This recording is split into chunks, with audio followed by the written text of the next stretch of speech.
اللهم صل على محمد وآل محمد. بسم اللہ الرحمن الرحیم. الحمد للہ رب العالمین وصلی اللہ علی محمد وآلہ الطیبین الطاہرین المعصومین ولعنت الدائم علی اعدائہم اجمعین من الآن الی قیام یوم الدین. مسائل فقہ میں جو ہے ہماری گفتگو آج جو ہے جو ٹاپکس مجھے دیے گئے تھے اس میں یہ ہے کہ بچوں کو کتنا مارا جا سکتا ہے. آپ لوگوں کے بہت کام کا ٹاپک ہے اور ممکن ہے کام کا بھی ہو, ممکن ہے شاید آپ بعد میں بولیں کہ یار آپ کو بتانے کی ضرورت کیا تھی مسائل. لیکن بہرحال کبوتر کی آنکھیں بند کرنے سے بلی چھوڑ کے تو نہیں جائے گی. عرض خدمت یہ ہے کہ بہرحال ہمارے معاشرے کا جس طرح نظام چلتا ہے, جو ہمارے گھروں کا نظام چلتا ہے, جو صورتحال ہے اس میں جو اچھا اس کے عوامل مختلف ہو سکتے ہیں. میں عوامل کے اوپر تو بحث نہیں کرنا چاہ رہا ہوں کہ کیا وجہ ہے کہ کیوں اتنی زیادہ سٹریس موجود ہے جس کا سارا غصہ جو ہے وہ پھر بچوں پہ نکالا جاتا ہے. حال اب جو بھی عوامل رہے ہوں, مختلف چیزیں اس کے اندر دخالت رکھتی ہیں. کوئی ایک چیز آپ نہیں کہہ سکتی کہ جی یہ خاص چیز جو ہے وہ سبب بنتی ہے. مختلف چیزیں اس کے اندر سبب بن سکتی ہیں. جو ہمارا نظام ہے زندگی کا, رات کو جب آپ دیر سے سوئیں گی اور صبح بچوں کو اگر اسکول بھیجنا ہے آپ کو اور جلدی اٹھنا ہے تو نتیجہ کیا ہوگا, آپ کی نیند پوری نہیں ہوگی. پھر دوپہر کو بچوں کے آنے کا ٹائم ہے اور خاص طور پہ اگر چھوٹے بچے ہوں وہ سوئیں گے تو آپ سو سکتی ہیں, نہیں سوئیں گے تو آپ بھی نہیں سو سکتی ہیں. تو وہ ایک بالآخر نیند آپ کا جمع ہوتی رہے تو کیا نتیجہ نکلے گا؟ پھر یہی نتیجہ نکلے گا کہ انسان کے اندر ایک سٹریس پیدا ہو جاتا ہے جس کا نتیجہ جو ہے وہ بچوں کی مار پیٹ پر جا کے ختم ہوتا ہے. یا اگر کوئی ڈرائیونگ کرتا ہے یہ خود بہت بڑا سٹریس ہے. اور میں نے کہا نا مختلف عوامل ہیں. کچھ گھریلو ماحول بعض اوقات سٹریس والا ہوتا ہے, اس کی وجہ سے سٹریس انسان کے اندر ہوتا ہے. خلاصہ یہ ہوتا ہے کہ بالآخر انسان کے اندر جو لاوا بن رہا ہوتا ہے وہ پھر کہیں نہ کہیں تو نکلنا ہے. تو سب سے جو ایزی وے ایک انسان کو ملتا ہے وہ یہی ملتا ہے کہ وہ اپنا سارا غصہ, اپنے سارا سٹریس جو ہے وہ بچوں پہ نکالتا ہے. کیونکہ سب سے جس کو کہیں کہ آپ آسان ذریعہ جو ہے جس میں آپ کو آگے سے یہ خوف نہ ہو کہ وہ بھی آگے سے مار دیں گے, وہ یہ بچے ہی ہوتے ہیں. اب صحیح ہے یا صحیح نہیں ہے یہ پھر ایک الگ بحث ہے کہ آپ کسی کا غصہ کسی اور پر نکالیں. ظاہری اعتبار سے انصاف کے خلاف ہے یہ, اور تحریک انصاف کو پتہ چل گیا تو ایک لمبا کام کہانی شروع ہو جائے گی. اس لیے کوشش کریں کہ ان سے تو چھپی رہی ہے بات. تو بظاہر تو خلاف انصاف نظر آتی ہے کہ آپ کا غصہ مثلا فرض کریں شوہر کا نکال رہی ہیں آپ بچے پر, غصہ آپ کو مثلا فرض کریں اپنی ساس کا ہے اور نکال رہی ہیں آپ بچے کے اوپر, غصہ آپ کو جو ہے اپنی نندوں کا ہے اور آپ نکال رہی ہیں بچے کے اوپر, غصہ آپ کو مثلا فرض کریں اگر آپ جاب کرنے والی خاتون ہیں تو آفس کا ہے, باس کا ہے, کولیگز کا ہے, جو نکلتا ہے آ کے ہمارے بچوں کے اوپر. ماشاء اللہ اس کی مثالیں آپ ڈھونڈ سکتے ہیں. تو یہ بظاہر تو نہیں ہونا چاہیے ایسے, لیکن بالآخر نظام ہے, زندگی ایسا چل رہا ہے, ہمارا انسان ہے تو یہ سٹریس ہیں. اور یہ کہنا تو آسان ہوتا ہے. مثلا میں آپ کو ایک خدمت میں عرض کروں, ہمارے ایک استاد ہیں قم میں ہوا کرتے تھے, وہ یہ اپنی بات کیا کرتے, کہتے ہیں میں اپنے سارے جتنے بھی جھنجھٹ ہیں جب میں گھر میں گھستا ہوں تو وہ دروازے کے باہر چھوڑ کے اندر جاتا ہوں. تو کہنا آسان ہوتا ہے, صحیح انہوں نے ممکن ہے کوئی تمرین کی ہو, پریکٹس کی ہو, ریاضتیں کی ہوں تو وہ اس مقام تک پہنچ بھی گئے ہوں. لیکن نارملی مشکل ہوتا ہے کہ آپ یہ کہیں کہ مطلب فرض کریں میں سارا دن جو ہے باہر آفس میں 10 لوگوں کے ساتھ سرخپائی کرتا ہوں, کسی سے منہ ماری کرتا ہوں, کیا ہوتا ہے کیا نہیں ہوتا, پھر میں جو کہوں جی جب میں گھر میں داخل ہو رہا ہوں تو میرا ذہن بالکل خالی ہے, کوئی سٹریس میرے ذہن پہ نہیں ہے. یہ مشکل ہوتا ہے. تھکاوٹ اس کے اثرات میرے اوپر نہ ہو, مشکل ہوتا ہے. عام انسان, نارمل عادی انسان تو یہ ساری چیزیں سب ساتھ چل رہی ہوتی ہیں. سب سے پہلا مسئلہ میں آپ کی خدمت میں عرض کروں کہ بچوں ہی کے حوالے سے کہ آیا بچوں کو مارنا جائز ہے یا جائز نہیں ہے. صرف چند کنڈیشنز میں, اور وہ بھی بعض صورتوں میں بعض شرطوں کے ساتھ اور بعض پرٹیکولر افراد کو شریعت نے اجازت دی ہے کہ وہ بچے کو مار سکتے ہیں، اور کس حد تک یہ بھی بحث ساری آئے گی. ورنہ اگر وہ کنڈیشنز فلفل نہ ہو رہی ہوں تو ابتدائی طور پر اگر آپ مسئلہ دیکھیں، یعنی استثنائی صورت کو چھوڑتے ہوئے، تو نہ باپ کے لیے، نہ ماں کے لیے، نہ کسی گھر کے اور بڑے کے لیے، نہ گھر والوں کے لیے، نہ باہر والوں کے لیے، نہ ٹیچرز کے لیے، درست کسی کے لیے بھی اس بات کی اجازت نہیں ہے کہ وہ بچوں کو مار پیٹ کریں.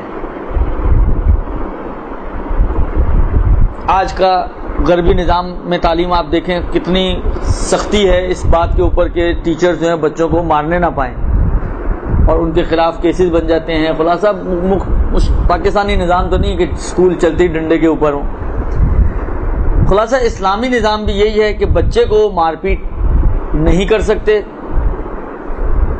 صرف بعض کنڈیشن میں ولی کو یہ اجازت دی گئی ہے. وہ بھی یہ نہیں کہ اب اجازت مل گئی تو ماشاءاللہ الا ماشاءاللہ جو جی چاہے بچے کا حشر کر ڈالو، جس طرح ہمارے ہاں ہوتا ہے. ابھی آپ دیکھیں گی جو آغا سیستانی نے جو باتیں کہی ہیں، ابھی تقریباً سمجھیں آؤٹ لائن تقریباً سب مانتے ہیں، لیکن بعض جزئی مسائل میں ابھی صرف میں آغا سیستانی کے مسئلے عرض کر رہا ہوں آپ کی خدمت میں. اور تقریباً کیونکہ احتیاط کے مطابق ہے، لہٰذا اسی کو اگر آپ باقی مقلد بھی اگر اس کو فالو کر لے تو کوئی حرج نہیں ہے اس کے اندر، لیکن نہ بے عنوان فتویٰ بلکہ بے عنوان احتیاطی مسئلہ. عرض کروں آغا سیستانی یہ فرماتے ہیں کہ اگر ادب سکھانے کی خاطر بچے کو مارنا پڑے تو پہلی شرط یہ ہے کہ اسی مارنے کے اوپر اس کی تادیب اور اس کو ادب سکھانا موقوف ہو، کہ جب تک یہ مار اس کو نہیں پڑے گی اس وقت تک وہ ادب نہیں سیکھ سکتا. یہ پہلی شرط. تو اس صورت میں باپ کو یہ اجازت ہے کہ وہ اس کو مار سکتا ہے. البتہ فرماتے ہیں کہ احتیاط لازم یہ ہے کہ 3 آہستہ آہستہ ضربوں سے زیادہ نہ مارے. اب ہمارے بچے اگر 3 آہستہ آہستہ ضربوں میں سدھرنے لگے تو کیا ہی بات ہے. اب یعنی اگر آپ اس کا اینڈ رزلٹ لیں گی اور نتیجہ لیں گی تو یہی ہے کہ بلاخر نہ مارو. اللہ یہ جو 3 آہستہ آہستہ آپ نے اس کو ضربیں مار بھی دی، یعنی آہستہ کا معیار کیا اس حد تک نہ ہو کہ دیت واجب ہونے کا سبب بنے. اس سے نیچے نیچے، اس سے نیچے نیچے تو مذاق ہوتا ہے یا پیار ہوتا ہے، درست. اس مذاق اور پیار والی مار سے کون سا بچہ سدھرتا ہے ہمارے معاشرے کا؟ تو میں نے اس لیے عرض کر رہا ہوں کہ نتیجہ تقریباً یہی بنتا ہے کہ نہ ماریں آپ، احتیاط کی بنا پر. جو ہم مارتے ہیں وہ تو نہ ماریں، اور اگر کوئی مارتا ہے تو اس کے اوپر دیت واجب ہے، چاہے وہ مارنے والا باپ ہی کیوں نہ ہو. وہ جب باپ جو ولی ہے جس کو بعض شرطوں کے ساتھ اجازت مل رہی ہے کہ یہ مار سکتا ہے، جب وہ اگر ان چیزوں کا خیال نہ رکھے اور اس پر دیت واجب ہو جائے تو باقی تو سارے ماشاءاللہ وہ تو روشن ہے دیگر ان کا مسئلہ. لہذا ماں اگر بچوں کو مارتی ہے یہ کوشش کیجیے گا یہ جو ہے یہ بچوں کو نہ سنائیے درس، اگر اور یہ ان سے بولیے گا کہ یہ نہ چلائیں. اگر بچوں تک پہنچ گیا تو پھر میرا کوئی ذمہ نہیں ہے اس میں. کل کو نہ کہیے گا آپ نے بچوں کو جو ہے کیا سکھا دیا ہے کہ جی اب جہاں مارنے لگتے ہیں کہتے ہیں دیت واجب ہو جائے گی، دیت معاف نہیں کریں گے، یہ نہیں ہوگا وہ نہیں ہوگا. بچے بلیک میل کرنا شروع کر دیتے ہیں. میں صرف مسئلے شرعی بیان کر رہا ہوں، جو ہے وہ بیان کر رہا ہوں. وما علینا الا البلاغ. لہٰذا اب اس سے کیسے آپ نے اپنے بچوں کو بچانا یہ آپ کا کام ہے اور میرا سرزد نہیں ہے. جو مسئلے میں وہ بتا رہا ہوں کیونکہ مجھے ٹاپک دیا گیا اس لیے بتا رہا ہوں. تو پہلا مسئلہ یہی ہو گیا کہ کسی کے لیے بھی جائز نہیں ہے سوائے باپ کے لیے، وہ بھی اس صورت میں کہ اگر اس بچے کی تادیب موقوف ہو اس کے مارنے پر تو پھر اس کو اجازت ہے مارنے کی، اور احتیاط لازم کی بنا پر 3 ہلکی ضربوں سے زیادہ نہ مارے. 3 ہلکے ہلکے تھپڑ. حالانکہ اگر ان کو تھپڑ کہا جائے تو اگر ہلکے ہونے کی وجہ سے وہ اس سے زیادہ کی اجازت نہیں ہے. لیکن اگر کوئی شخص اس بات کا خیال نہیں رکھتا اور اس نے مارا اس کو، اور اس مار کے نتیجے میں بچے کی کھال سرخ ہو جائے یا سبز ہو جائے یا سیاہ ہو جائے، یا مثلا بعض اوقات ہوتا ہے بعض اوقات ایسے اینگل سے لگ گیا خون نکل آیا، ہونٹ پھٹ گیا، دانت سے خون نکل آیا، کوئی بھی صورتحال ہو تو بہرحال دیت واجب ہوگی. اب دو صورتیں ہیں, یا تو اس کو دیت دیں یا بالغ ہونے کے بعد اس سے تلافی کریں اس کی, یعنی اسے معافی وغیرہ مانگ لیں, اس کو حلال کروا لیں تاکہ کل قیامت کے دن آپ کی قبر بھاری نہ ہو. البتہ ایک آپ کے فیور کی بھی بات میں عرض کرتا چلوں تاکہ زیادہ بچوں کی بلیک میلنگ میں نہ آئیں آپ. البتہ اس کا مطلب نہیں کہ مار لیں, مارنا تو جائز ہے ہی نہیں, لیکن بالآخر اگر لگ جائے کبھی غصے میں آ کے مار دیں تو یہ ہو سکتا ہے کہ آپ جو خرچہ بچوں کے اوپر کر رہے ہیں, کیونکہ بچہ دیکھیں بچوں کا نفقہ کب ماں باپ پہ واجب ہے. نفقات کی بحث میں شاید آیا تھا ایک دفعہ, نفقوں کی بحث ہم نے پڑھی تھی. اب وہی والی بات ہے کیونکہ کلاسیں بڑی مکس اور فروٹ چاٹ ٹائپ کی ہیں, تو اس لیے جو ہے کچھ نے پڑھی ہوں گی کچھ نے نہیں بھی پڑھی ہوں گی. تو مجھے جو ذہن میں ہے اس وقت یہ بات آئی تھی کہ کچھ ایسے افراد ہیں جن کا نفقہ ہر حال میں آپ پر واجب ہے, چاہے وہ فقیر ہو یا نہ ہو, جیسے بیوی. کچھ ایسے افراد ہیں جن کا نفقہ بالذات واجب نہیں ہے, فقر ہو تو واجب ہے, جیسے ماں باپ اور اولاد. یہ اسی وجہ سے وہ فرق آتا ہے کہ بیوی کا ہر حال میں نفقہ واجب ہے, اگر آپ نہیں دیتے ہیں تو اس کے مقروض ہیں, اور ماں باپ کا یا اولاد کا نفقہ کیونکہ بالذات واجب نہیں ہے, فقر ہونے کی بنا پر واجب ہے, تو اگر نہیں دیں گے تو آپ مقروض نہیں ہیں. ایک فرق دونوں کے اندر آتا ہے. حالانکہ اولاد بھی اسی کیٹیگری میں شامل ہے کہ جس کا نفقہ اس صورت میں واجب ہے کہ اگر اولاد فقیر ہو تو اس کے اوپر واجب ہے ماں باپ کے لیے کہ وہ انفاق کریں اپنی جیب سے, اگر وہ مالدار ہوں تو. لیکن جب آپ کی گردن پہ اس بچے کے لیے دیت واجب ہو گئی, مثلا ابھی کتنی مقدار ہے وہ بھی میں عرض کرتا ہوں, ایک تھپڑ پہ کم سے کم میرا اندازہ یہ ہے کہ بچے کا 1 سال کا خرچہ نکل آتا ہے. ابھی آئے گی تو آپ مقدار آپ خود شاید بعد میں تصدیق کر لیں, یعنی بچے کا اپنا پرسنل خرچے کی میں بات کر رہا ہوں. ممکن ہے آپ کہیں کہ جی نارمل گھروں کی, اب ایک بچہ آپ کا بیکن ہاؤس اسکول میں پڑھ رہا ہو تو ممکن ہے وہ تو شاید 2 مہینے 3 مہینے کی شاید فیس ہی نکلے صرف, لیکن ایک نارمل جو ہمارا سسٹم ہے اس کے حساب سے عرض کر رہا ہوں. اگر سال بھر نہ صحیح تو 8 مہینے 6 مہینے 7 مہینے, یعنی آدھے سال سے زیادہ کا ہی خرچہ اس کا نکل آتا ہے. تو جب اس کے پاس پیسے موجود ہیں اور خرچہ موجود ہے, چاہے وہ آپ کی گردن پر ہی ہو, تو وہ فقیر تو نہیں ہے نا. جب فقیر نہیں ہے تو آپ پر انفاق واجب نہیں ہے. جب آپ پر انفاق واجب نہیں ہے تو آپ یہ کر سکتے ہیں کہ جو ایکسپینسز اس کے اوپر کر رہے ہیں اس کو اس کی دیت میں حساب کر لیں. یہ آپ کے لیے صرف ایک چور دروازہ, اس کے علاوہ اور کوئی راستہ نہیں ہے کہ باپ جو خرچہ اس کے اوپر کر رہا ہے اس کو اس دیت کے مد میں حساب کر لے جو اس کی گردن پہ موجود ہے اس بچے کے لیے. انتا اس میں بھی جو ایک مسئلہ آتا ہے کہ ولی جو ہے بچے کے مال کو کس انداز سے خرچ کر سکتا ہے, ان شرائط کو مد نظر رکھتے ہوئے جو اس کے خرچے ہیں جس کے اوپر اس کے مال کو خرچ کیا جا سکتا ہے, یہ نابالغ بچوں کی بات ہو رہی ہے, اس کے اوپر خرچ کیا جا سکتا ہے, اس کے مطابق وہ اس دیت کو اس میں حساب کر سکتا ہے.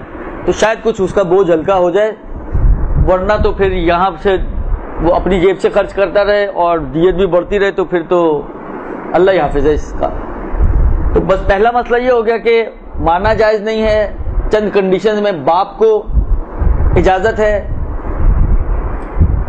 ابھی جو دیکھ رہا تھا میں مسئلے اس میں تو مجھے نظر نہیں آیا, لیکن یہ میرے ذہن میں بیٹھا ہوا یہ مسئلہ, واللہ عالم شاید آغا خوئی کا ہو سکتا ہے, آغا سیسانی کا نہ ہو, یا ہو سکتا ہے ان کا بھی ہو, ابھی نظر نہ پڑی ہو یا کسی اور کتاب میں دیکھا ہو کہ مثلا ٹیچر ہے یا ماں ہے, اگر باپ مصلحت سمجھتا ہے بچے کی تو اس حد تک جتنی اس کے پاس اتھارٹی ہے اس حد تک ان کو بھی اجازت دے سکتا ہے کہ مثلا ماں جو ہے ذاتی طور پہ تو باپ کو تو پھر 3 کی اجازت مل گئی, ماں کو تو 1 کی بھی اجازت نہیں ہے, لیکن باپ اگر اجازت دیتا ہے اور مصلحت ہے بچے کی تو اس حد تک شاید اس کو بھی اجازت مل جائے. لیکن یہ مسئلہ بھی بہت زیادہ میرے لیے کنفرم نہیں, اس کو انشاءاللہ اگلی دفعہ میں دیکھوں گا, لیکن یہ میرے ذہن میں ہے ایسا کچھ.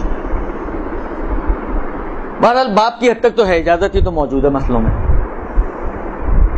اور اگر باپ بھی حد سے زیادہ مارتا ہے, ایسا مار کے جس کی وجہ سے اس کا چہرہ لال ہو جائے یا بدن لال ہو جائے یا سبز ہو جائے یا نیل پڑ جائے, تو اس صورت میں باپ ہو, دادا ہو ماں ہو، بھائی ہوں، بہنیں ہوں، کوئی بھی ہو، اپنا ہو، پرایا ہو، اسکول کا ٹیچر ہو، جس نے بھی مارا ہوگا بہرحال اس کے اوپر دیت واجب ہو جائے گی.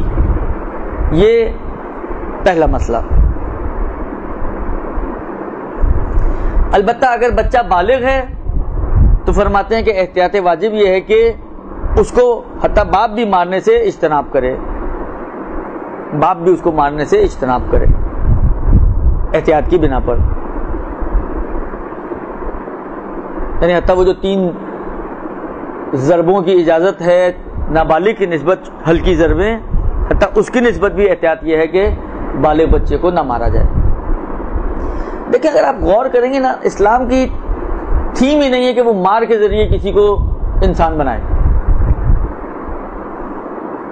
لہذا بچوں کی نسبت بھی وہ یہ نہیں چاہتا کہ ان کو آپ مار. اس کے دوسرے طریقے ہو سکتے ہیں.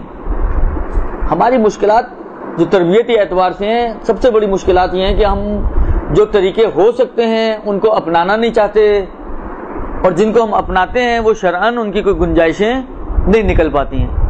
خوب آپ مثلا آپ کے بچے جتنی یہاں پہ مائیں بیٹھی ہیں، کون سی ماں ہے جو اپنے بچوں کو جیب خرچ نہ دیتی ہو؟ آج کے زمانے میں کون سی ماں ہے مثلا تھوڑا سا اگر بچہ سمجھدار ہو تو اس کے چاہے نابالغ ہی ہو جیسا لڑکوں میں ہوتا ہے، اس کے پاس موبائل نہ ہو؟ کون سے بچے ہیں ان کو آپ پکنک پارٹی پہ نہ لے کے جاتے ہوں؟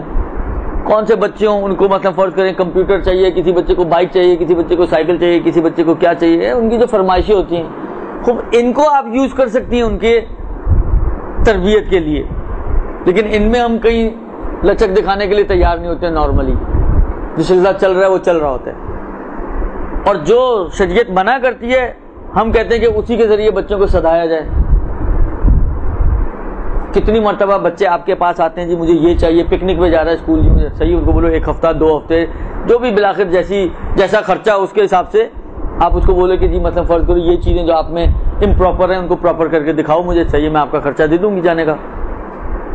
کمپیوٹر پہ بیٹھتے ہیں بچے، اگر چھوٹے ہوتے ہیں تو تھوڑے قابو میں ہوتے ہیں، پھر بھی اجازت لے کر بیٹھتے ہیں ماؤں سے، وہ آپ اس کا کمپیوٹر بند کر دیں، اس کے باہر کھیل کود کرنے جاتا ہے اس کا. میں نے کہا نا یہ جو چیزیں ہیں جن میں آپ کو مارنا بھی نہیں پڑتا، آپ گناہ میں بھی مبتلا نہیں ہو رہی، یہ وہ چیزیں ہیں کہ جن کو آپ یوز کر کے بچوں کو تھوڑا بہت قابو کر سکتی ہیں.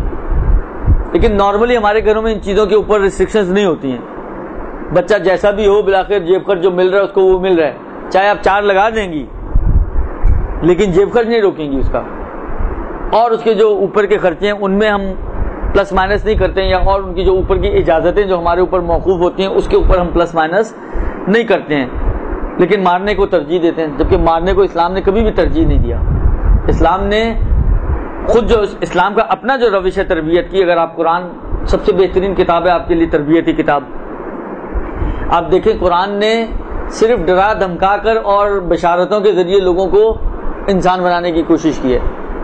جنت دکھا کے، جنت کے باغات ہیں، جنت کے محلات ہیں، جنت کی حوریں ہیں، جنت کے پھل ہیں وغیرہ وغیرہ وغیرہ، یا عذاب کے حوالے سے کیسا کیسا عذاب ہوگا، کیسی کیسی صرف دکھایا ہے. صحیح ہے ایک وقت آئے گا کہ خدا اس میں مبتلا کرے گا، لیکن بالآخر وہ تو سپریم اتھارٹی ہے نا، وہ تو جو بھی کرے فعال لما تشاء ہے، جو چاہے کرے، لہذا وہ تو کر سکتا ہے. لیکن بہرحال ہمارے لیے جو میسر ہے وہ یہ ہے کہ ہم اس سے سیکھیں. مثلا سورہ فیل میں جہاں پر وہ تذکرہ کیے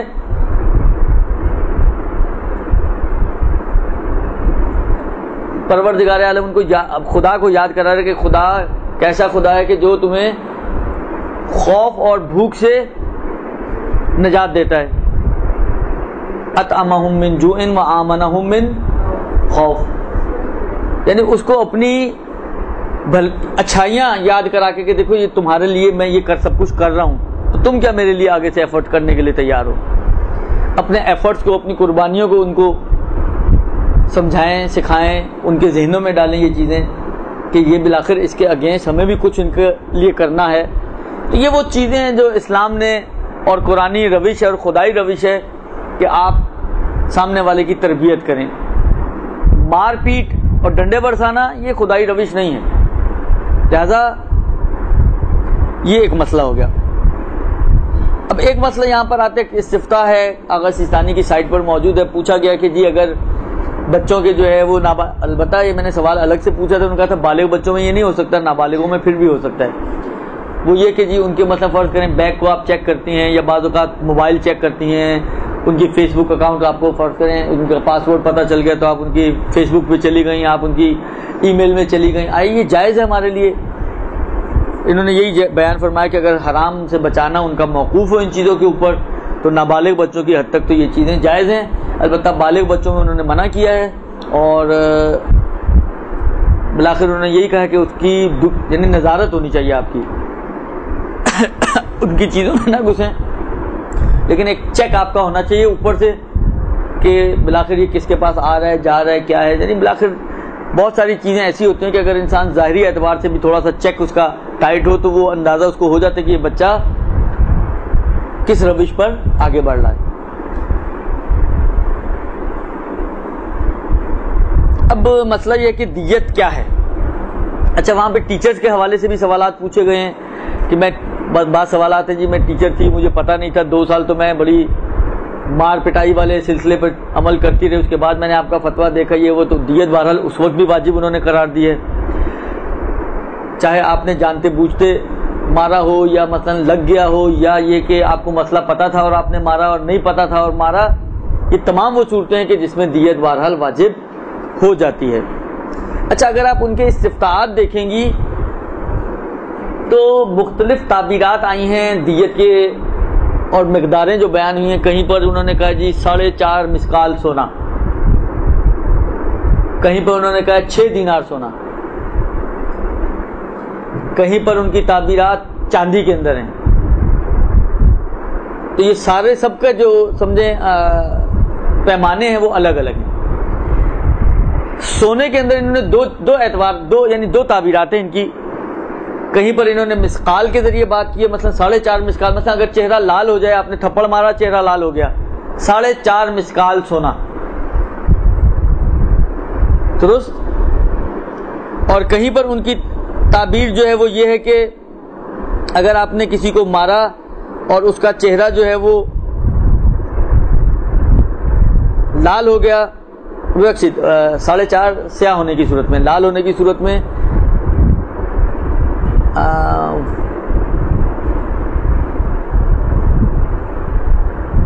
1/8 1 مسقال اور 1/8 مسقال 1/8 1/8 لال کی صورت میں. کہیں پہ انہوں نے اس طرح بیان کیا 1/8 مسقال سونا, اور کہیں پر انہوں نے کہا کہ 1.5 دینار. لیکن دونوں کی جو جب مسقال کی آپ بات کرتے ہیں تو مسقال 3.5 گرام ہوتا ہے, 1 مسقال = 3.5 گرام سونا, درست. اور جو دینار ہے وہ 1 دینار پونا مسقال ہے, اور یہ جو پونا مسقال ہے یہ پونا مسقال سیرفی ہے جو خود 4.5 گرام کا ہے. اب یہاں پہ بورڈ نہیں ہے اس وقت میرے پاس, میں کیا کروں.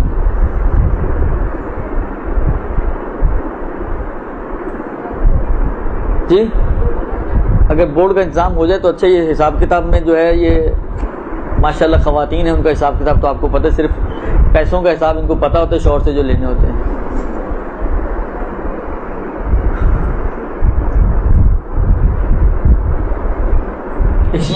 اس میں جو ہے عرض کروں آپ کی خدمت میں, دیکھیں اب میں آسان کرنے کے لیے میں نے کہا نا کہ تعبیرات ان کی ذرا مختلف ہیں. یہ ڈسٹن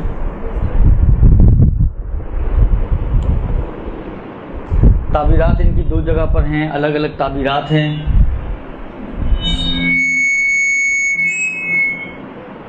جس کے نتیجے میں مثلا کہیں پہ انہوں نے جو ہے ڈائریکٹ مسقال سونے کی بات کی ہے, اور کہیں پر انہوں نے دیناروں کے حساب سے بحث کی ہے, اور 1 دینار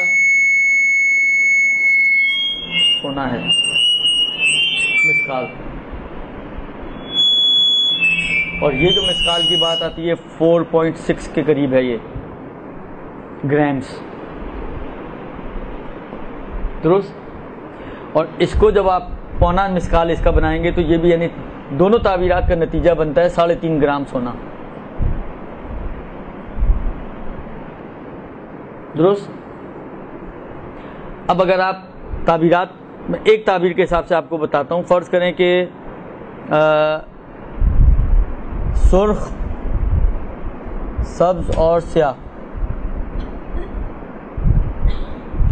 کتنی زور کی آپ نے ضرب ماری ہے اس کے اوپر ڈیپینڈ کرتا ہے. کبھی چہرہ لال ہو جاتا ہے، کبھی جو ہے وہ نیل پڑ جاتا ہے، کبھی جو ہے تھوڑا سبز ہو جاتا ہے. اس میں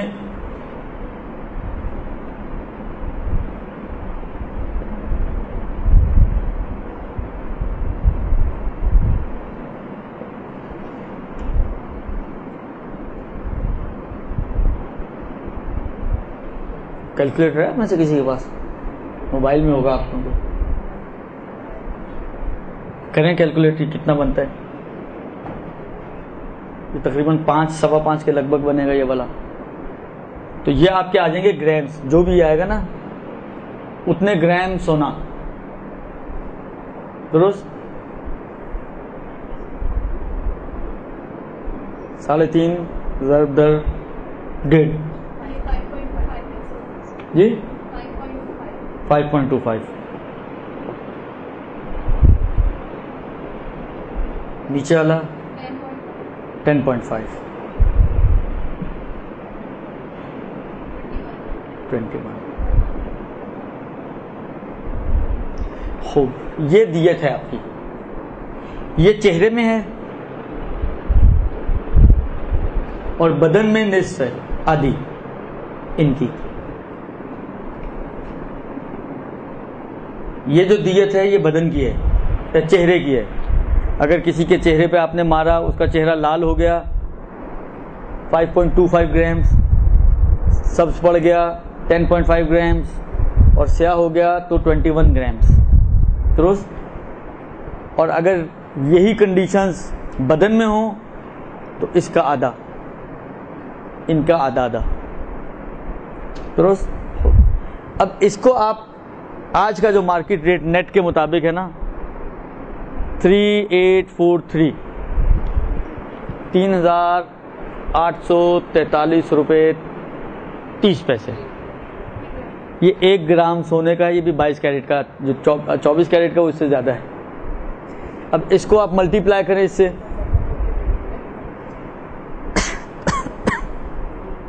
یہ تقریباً 20,000 کے قریب پڑے گا.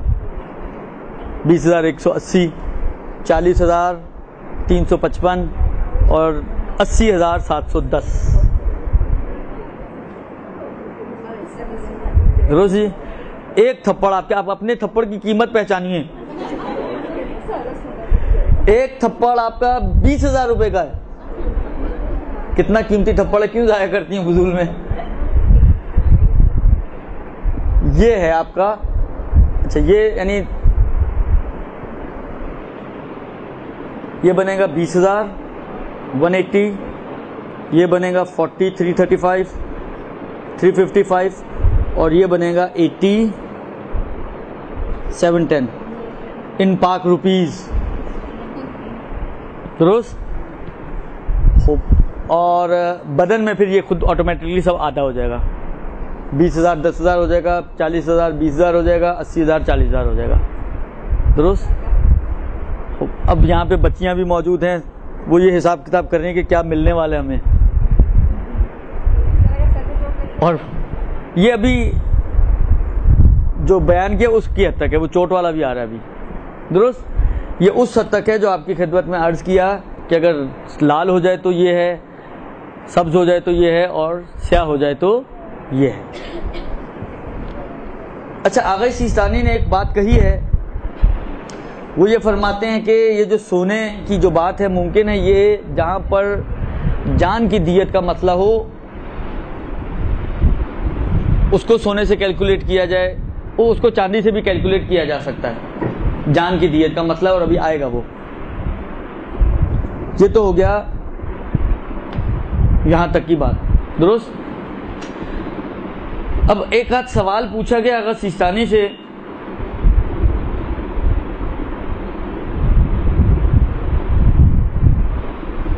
کہ مثلا فرض کریں کسی نے کسی کو مارا، اس کی پیشانی پر لگا اور اس کے کچھ قطرے خون کے نکل آئے، تو اس کی دیت کا کیا مسئلہ ہے؟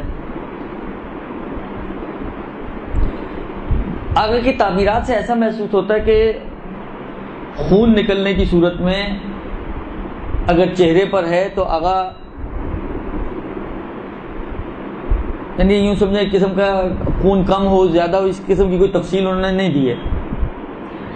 مثلا چہرے پہ لگا خون نکل آیا، بعض اوقات ہوتا ہے مثلا ہونٹ پھٹ گیا، ماتھا پھٹ گیا، دھکا دیا، گر گیا، سامنے والے کے ماتھے پہ لگ گیا، درست؟ تو اس صورت میں آقا فرماتے ہیں کہ انسان کی جان کی جو دیت ہے، انسان کی جو جان کی دیت ہے وہ ہے تقریباً 5250 گرام چاندی، بلکہ گرام نہیں، 5250 مسقال چاندی، 5250 مسقال چاندی.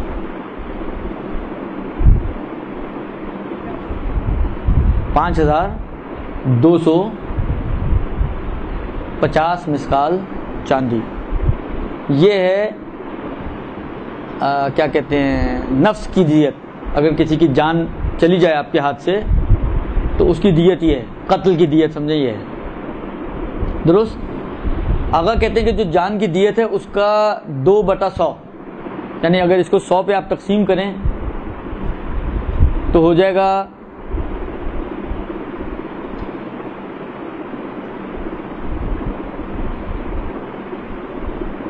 52.5،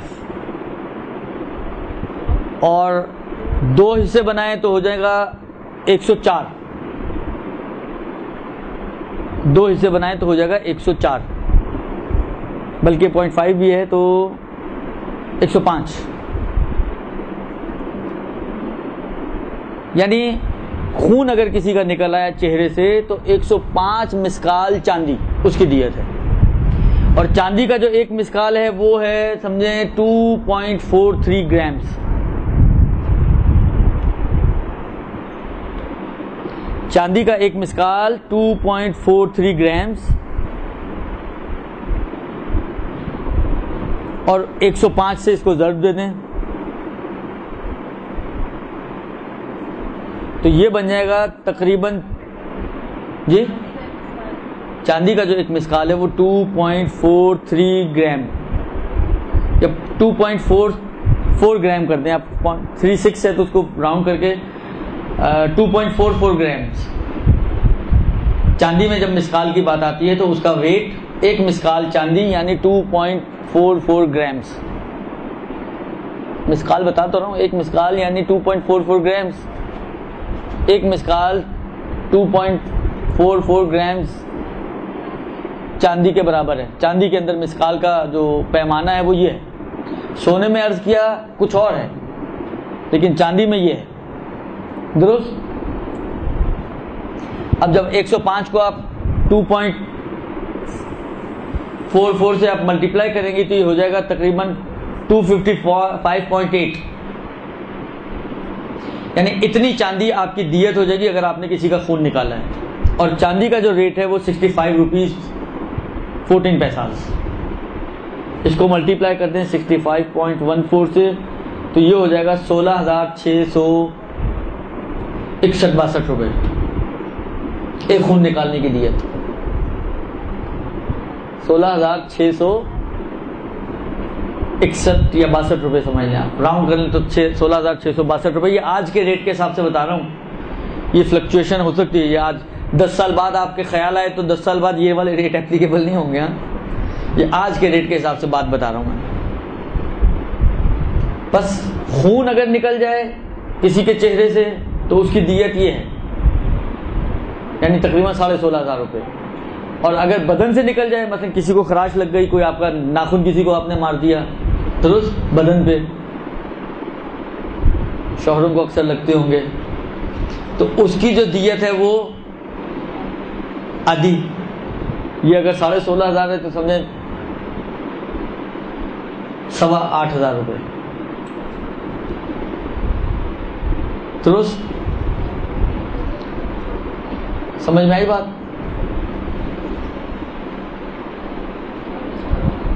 سمجھ میں آ گئی؟ سب کو آ گئی جی؟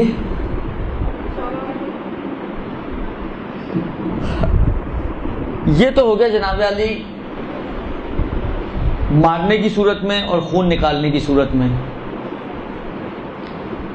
اب بات آئی ہے تو دیت کی بات کیونکہ چل رہی ہے، اس لیے ضمناً میں ایک مسئلہ اور آپ کی خدمت میں عرض کر دوں جو ٹاپک سے بہت ڈائریکٹلی ریلیٹڈ، اس لیے نہیں کہ انہوں نے کہا جی بچوں کو کس حد تک مار کر سکتے ہیں، ٹاپک یہ ہے ہمارا، لیکن کیونکہ ہمارے معاشرے کا بہت زیادہ مبتلا بے مسئلہ ہے اور بہت زیادہ پیش آنے والا مسئلہ، اس لیے مناسب سمجھ رہا ہوں کہ اس کو بھی یہاں پر آپ کی خدمت میں تذکراً عرض کر دوں. اور وہ مسئلہ یہ ہے سکتہ جنین کا. بہت ٹرینڈ ہے ہمارے معاشرے میں کہ اگر حمل ٹھہر جائے، بعض اوقات ہوتا ہے جی نہیں چاہیے ہمیں بچہ، تو جاتے ہیں جا کے اس کو اسقاط جنین کر دیتے ہیں، بچہ گرا دیتے ہیں.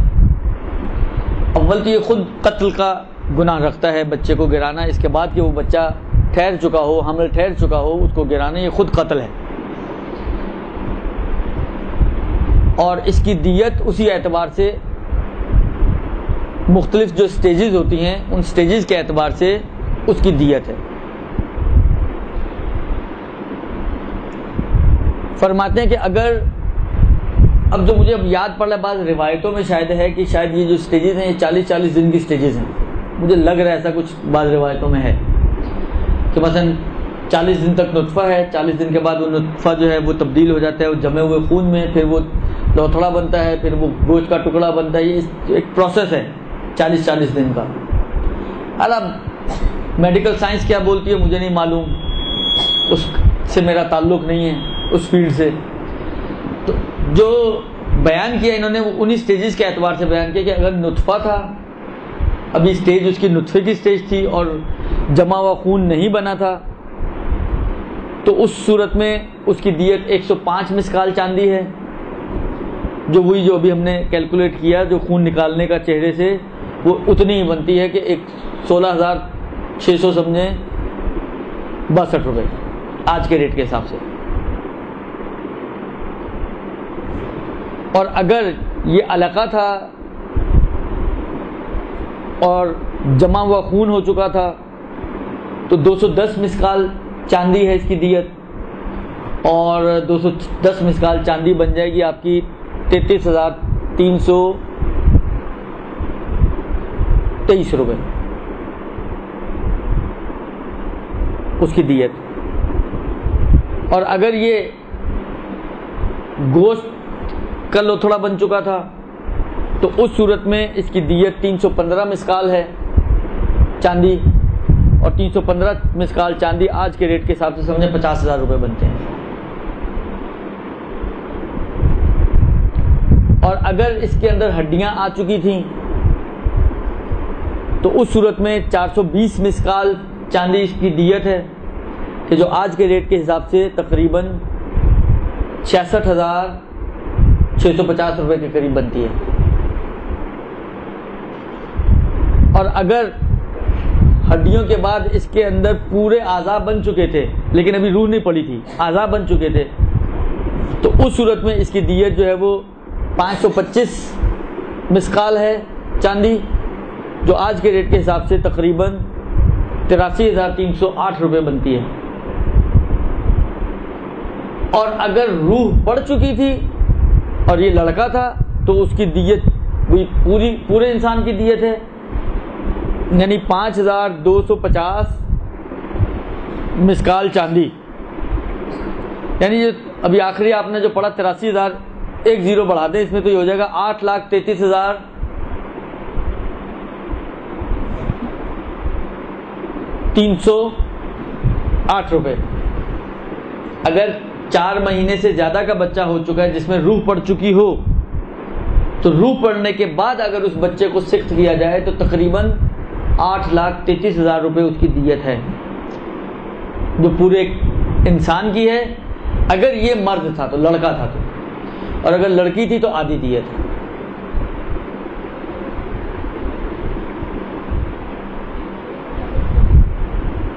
لڑکی تھی تو دیت آدھی ہے اور لڑکا تھا تو دیت پوری ہے.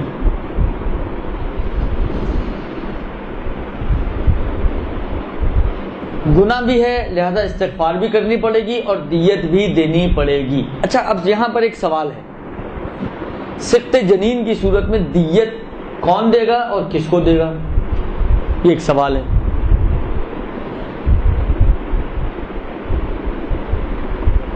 دیکھیے، جس نے اقدام قتل کیا ہے خود سے، اصل دیت اس کی گردن پر ہے، کہنے والے کی گردن پہ نہیں ہے۔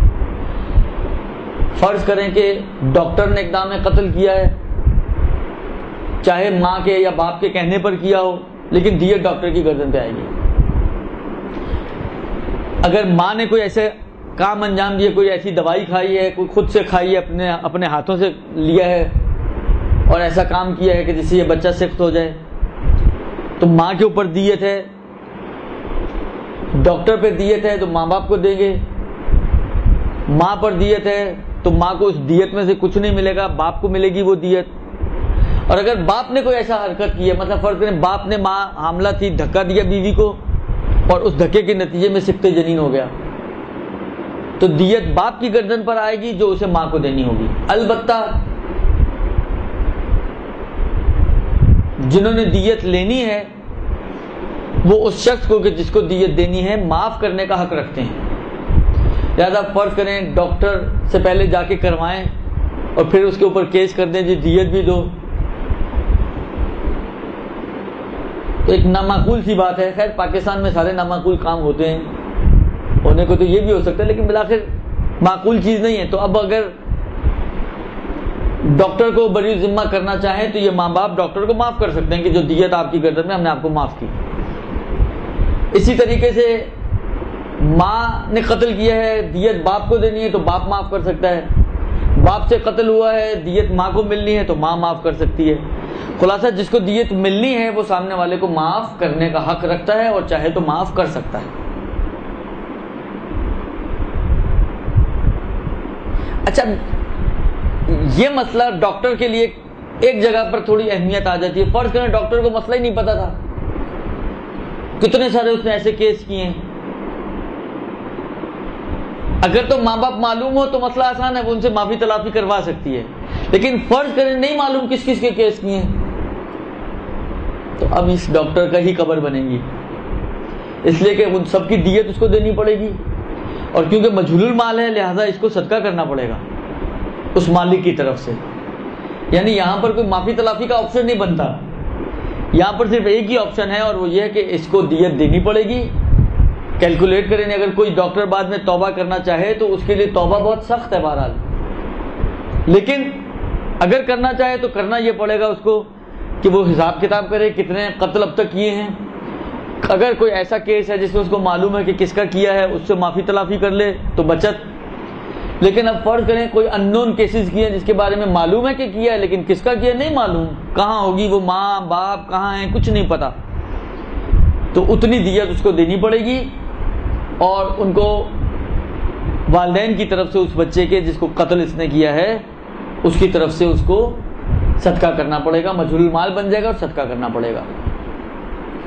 لہذا یہی وجوہات ہیں کہ جس کی بنا پر ائمہ علیہ السلام نے بہت تاکید کی ہے کہ جب بھی آپ کوئی کام کریں پہلے اس کے شرعی مسائل سیکھیں۔ کاروبار کے اندر یہاں یہ بات آتی ہے، یہ بھی پیشہ ہے نا، میڈیکل سائنس ایک پیشہ ہے، تو یہ کاروبار کے احکام میں اس کا مسئلے جاتے ہیں بہت سارے۔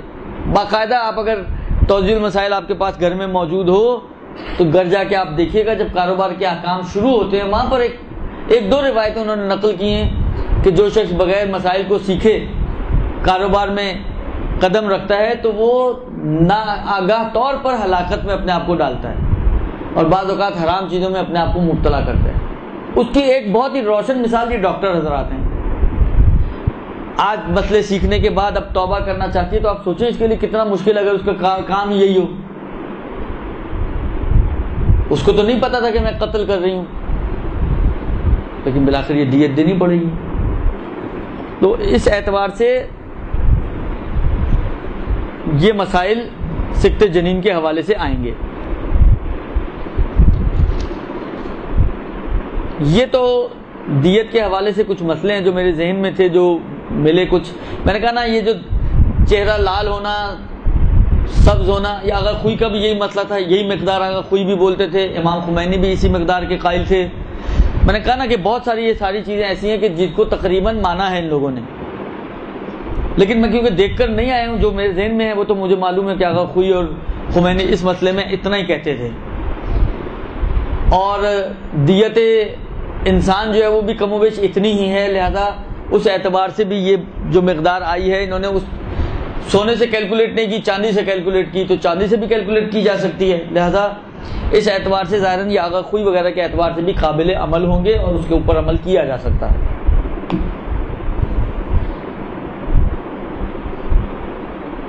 یہ تو ہو گئے جناب عالی دیت کے احکام اور اس کے کچھ مسائل کے جو آپ کے خدمت میں پیش کی. اگر شوہر بیوی کو اتنا مارے کہ نیل پڑ جائے اور پھر شوہر کا اور بیوی دونوں کا انتقال ہو جائے تو اب اولاد اپنے والد کی دیت کسے دے گی؟ دیکھیں, شوہر اگر مارتا ہے بہرحال جائز تو اس کے لیے بھی نہیں ہے, ایسا سوالات بھی موجود ہیں. شوہر مارتا ہے اس کے لیے جائز نہیں ہے مارنا, اگر حرام کرتے ہوئے مار رہا ہے تو دیت یہی ہے جو بیان ہوئی ہے.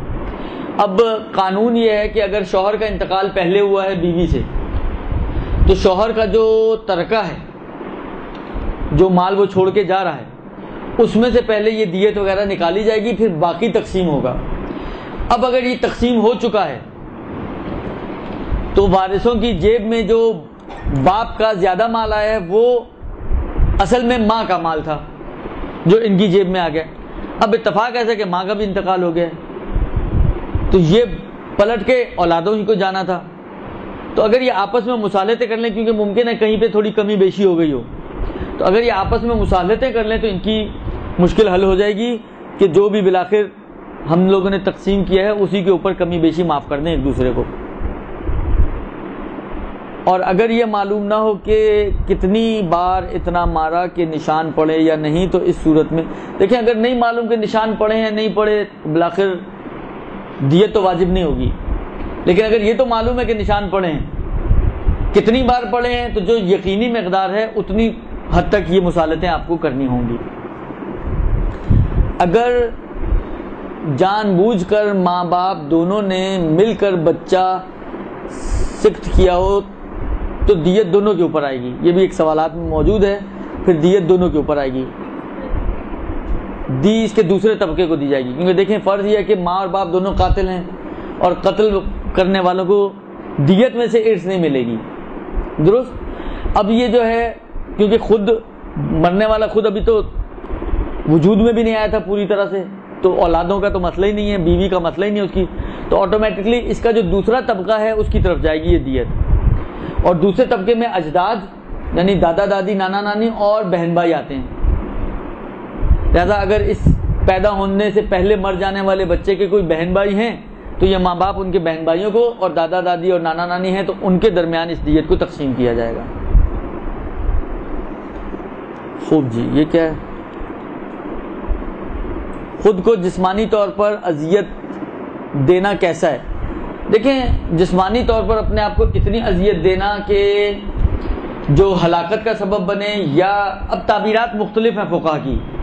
بعض کی تعبیرات یہ ہیں کہ جو ہلاکت کا سبب بنے یا ضرر بلیغ یعنی بڑا نقصان ہونے کا سبب بنے, یا بعض کی شاید تعبیرات میں ایسا کہ آپ کے اعضائے رئیسہ کو نقصان پہنچتا ہو, آنکھ خراب ہو رہی ہو, آنکھ جاری ہو, آپ کا دل ڈیمیج ہو رہا ہو, مثلا فرض کریں آپ کے گردے ڈیمیج کر رہی ہیں آپ اپنے, تو ان کی اجازت نہیں ہے. البتہ چھوٹا موٹا نقصان پہنچانا اسی باب سے فقہا جو ہے زنجیر زنی کو بھی جائز مانتے ہیں, کیونکہ چھوٹا موٹا نقصان پہنچانے میں کوئی حرج نہیں ہے, لہذا وہ جائز ہے. تو چھوٹا موٹا اگر نقصان پہنچ رہا ہے تو اس میں کوئی حرج نہیں ہے.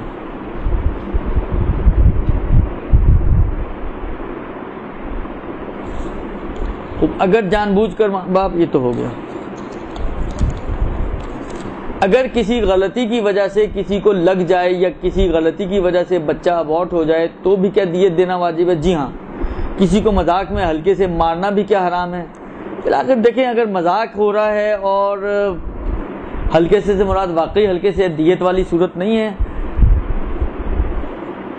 اجتناب بہرحال بہتر ہے, اس قسم کے مذاقوں سے بھی احتیاط بہتر ہے. لیکن شاید ایگزیکٹلی مجھے فتویٰ نہیں معلوم، لیکن شاید ممکن ہے یہ حرام نہ ہو اگر کیونکہ عام طور پہ مذاق کا مطلب ہوتا ہے کہ انڈرسٹینڈنگز ہوتی ہیں اور سامنے والا بھی راضی ہوتا ہے، تو اس لیے اتنی مشکل نہ ہو، لیکن سامنے والا اگر راضی نہ ہو تو پھر تو قطعاً جائز نہیں ہونا چاہیے اس کو۔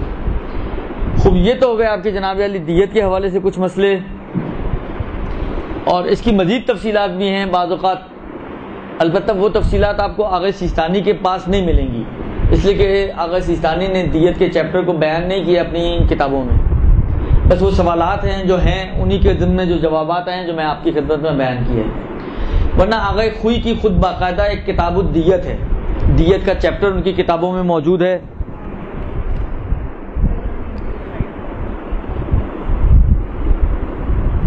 کتاب الدیت ان کی کتابوں میں موجود ہے، تو اس کے اندر مختلف چیزیں اور بھی آئی ہیں، تفصیلات موجود ہیں کہ ہڈی ٹوٹ جائے تو کیا دیت ہوگی، کسی نے کان کاٹ دیا تو کیا کی دیت ہوگی، کسی کی آنکھ پھوڑ دی تو کیا دیت ہوگی، کسی نے مثلا ناک کاٹ دیا جس طرح پنجابوں دیہاتوں وغیرہ میں ہوتا ہے تو کیا دیت ہوگی، ہاتھ کٹ گیا، ایک انگلی کٹ گئی، 2 انگلیاں کٹ گئیں، یہ ساری صورتیں ایسی ہیں کہ جو آغا خوئی کی بہرحال کتابوں میں تو موجود ہیں، لیکن آغا سیستانی نے ان کو اتنا بیان نہیں کیا، اس لیے اس کو بھی میں بیان نہیں کر رہا ہوں، جس حد تک ہے وہ بتا دیا آپ کی خدمت میں۔ کسی نے کہا تھا کہ سوال پوچھ کر بتائیے گا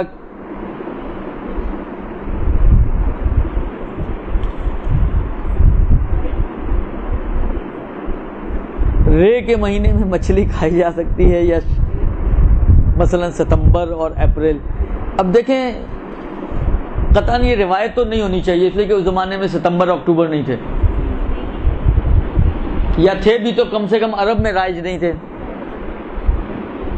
مہینے تو ہونے چاہیے، اس لیے کہ جو آپ کا انگلش کیلنڈر ہے وہ پرانا ہے، قدیمی ہے، آپ 2000 جا رہے ہیں اور جو اسلامک کیلنڈر ہے وہ 1400 چل رہا ہے، تو 600 سال پرانا ہے، تو ہوگا تو صحیح، لیکن عربوں میں یہ رائج نہیں تھا۔ بہرحال عربوں میں جو رائج تھا وہ محرم، صفر، ربیع الاول یہ ہے، تو اگر کہیں رے والی کوئی روایت ہے جو میں نے دیکھی تو نہیں ہے، بہرحال اگر کوئی ہوگی بھی تو پھر ان میں ہونی چاہیے کہ محرم رے آتا ہے، صفر میں رے آتا ہے، ربیع الاول، ربیع ثانی یہ رے والے ہیں، رجب رے والا ہے، رمضان، بس یہ 6-7 مہینے بنتے ہیں، تو اگر ہو تو وہ ہونا چاہیے۔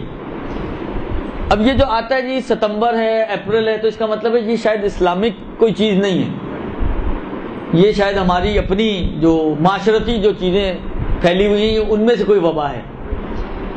حالانکہ کیئر کرنے میں کوئی حرج نہیں ہے، نہیں کھائیں گے اگر 2-3 مہینے میں مچھلی تو کون سا آسمان ٹوٹے گا، کچھ بھی نہیں ہوگا۔ حالانکہ اچھا اس کی لاجک کیا ہے یہ بھی مجھے نہیں معلوم کہ کیوں نہیں کھانی چاہیے، کسی کو معلوم ہے آپ میں سے؟ پھر رے والے جی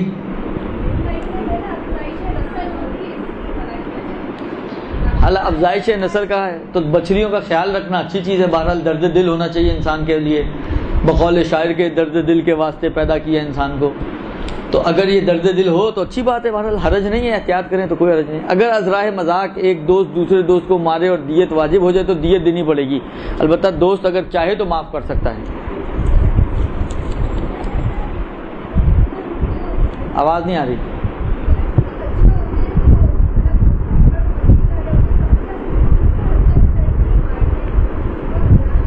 دیکھیں ہلکا سا مارنے کی جو اجازت ہے وہ صرف باپ کو ہے، اور وہ بھی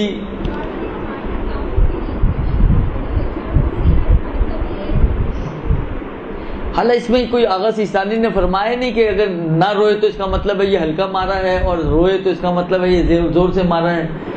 معیار یہی ہے کہ ہلکا مارنا بھی صرف باپ کو، یا وہ کہ جس کو باپ اجازت دے، تو آپ آسان طریقہ یہ کہ کم سے کم اجازت ہی لے لیں شوہر سے کہ اتنا ہم مار سکتے ہیں، اگر کہیں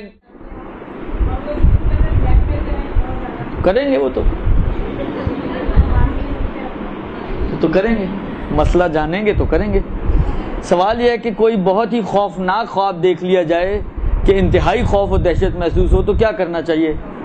آسان طریقہ یہی کہ صدقہ دیں اور توسل کریں ائمہ سے، انشاءاللہ اللہ خیر کرے گا۔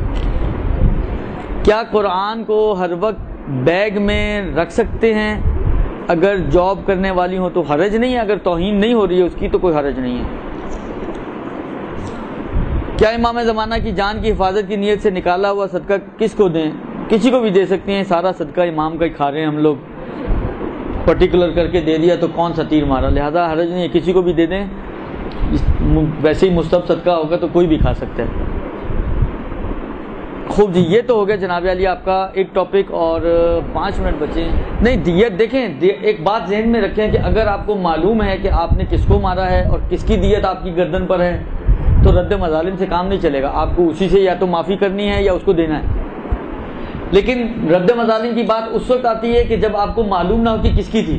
مثلا فرض کریں آج اسکول کے زمانے میں آپ کو یہ یاد آ رہا ہے اتنی ساری کہانی سن کے کہ یار کسی کو مارا تھا، اب کس کو مارا تھا یہ بھی یاد ہے کہ دیت واجب ہو گئی تھی۔ مثلا بعض اوقات ہوتا ہے نا، مثلا اب اسکول کے زمانے میں کسی کا خون نکالا تھا، کس کا نکالا تھا یہ یاد نہیں آ رہا، تو جو خون کی دیت ابھی بتائی آپ کو 105 مسقال چاندی بدن میں آدھی ہو جائے گی، تو وہ آدھی چاندی کے برابر جو پیسے ہیں وہ اب وہاں پر آپ رد مظالم دے سکتی ہیں۔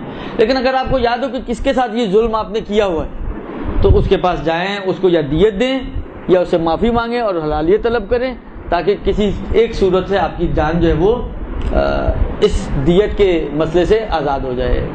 درست جی؟ علم و حکمت میں کیا فرق ہے، مثال بھی دیں تو۔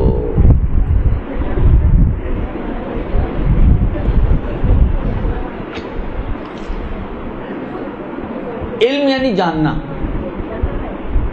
اگر میں بہت آسان الفاظ میں آپ کو سمجھانا چاہوں، علم یعنی جاننا اور حکمت یعنی سمجھ بوجھ۔ ممکن ایک شخص جانتا ہو، معلومات اس کی اچھی ہو، لیکن اس کے اندر وہ سمجھ بوجھ نہ ہو جس کے ذریعے وہ جو فیصلے کرتا ہو، مطلب ممکن ہے کہ وہ فیصلے اس کے اتنے اچھے نہ ہوں۔ درست؟ یہ جو ہے اپنا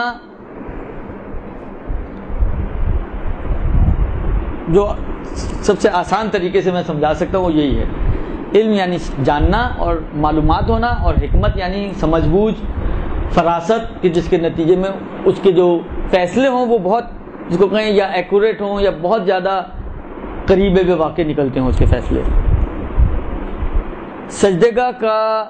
سجدگاہ پر جو مسجد اور اماموں کے نام وغیرہ بنے ہوتے ہیں اس پر سجدہ کر سکتے ہیں؟ اگر آپ کی پیشانی ٹک رہی ہے اس لکھی ہوئی یا اس ابھری ہوئی جگہ پر تو مشکل نہیں ہے، پھر سجدہ کیا جا سکتا ہے۔ لیکن اگر پیشانی کے ٹکنے میں رکاوٹ ہو رہی ہو تو پھر جو ہے سجدہ کرنا صحیح نہیں ہوگا اس سائڈ کے اوپر کے جس کے اوپر لکھا ہوا ہے یا تصویر وغیرہ وہ مسجد وغیرہ بنی ہوئی ہے۔ صلی اللہ علیہ وسلم۔ اللہ جل اللہ جل یا مولا، اللہ جل اللہ جل اللہ جل اللہ جل ماسٹر، اللہ جل اللہ جل اللہ جل یا صاحب السماء۔